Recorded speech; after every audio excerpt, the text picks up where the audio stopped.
Alrighty, so my whole notebook comes in like three parts. First, we have the worksheets that we started off with. I think these are the three that we did in class, just these three. And then I have I have a notebook for my drawings and then one for my notes that I take. This one is the drawing portion. These are like anatomical position, just some other things I put in here. This is like the first week with like labeling abduction, adduction, that sort of thing. Here's a view of the skull, a couple of different bones and the articulation points labeled. Here's the frontal. I have three different views here, all labeled. Sorry if it seems a little bit light. I just did it in pencil, so you might not be able to see everything. My handwriting's a little bit of a chicken scratch, so. Oh yeah, parietals here. Here, temporals.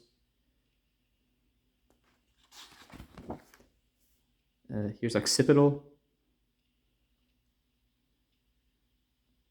On this side, I think maxilla up here. We get down to the palatines.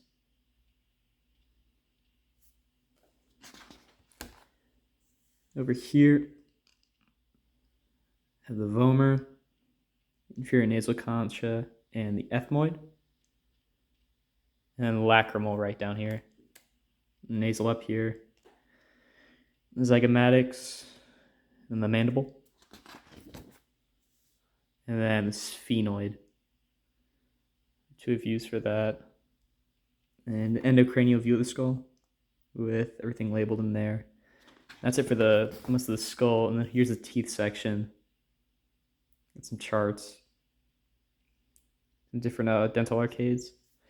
And then each of the individual teeth have a couple different views for each of them.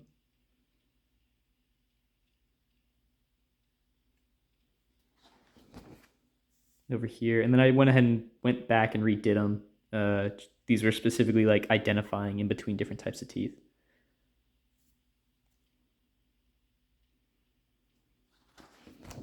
And then here, this is just a really simple kind of view. This is actually probably my worst drawing, but of the spine. Another chart over here. And then this is all the vertebra section. So the atlas and the axis, and then just basic, the typical vertebra. For the cervicals on that side, and then thoracic here, and then lumbar here on the bottom.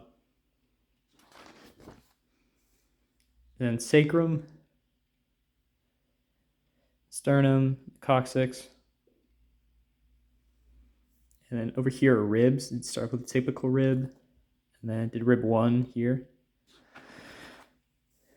Rib 2 on this side, and then rib 10 and ribs 11 and 12. And here we have the clavicle, and then scapula. And on this side, more scapula views. And then shoulder articulation, one right there. Humerus here. I think on this side, yeah, it was another, this is the posterior of the humerus. And then the radius on this page. And the ulna on this one. And that's it for my notebook with all my drawings in it. And I'll have another video for just the notebook.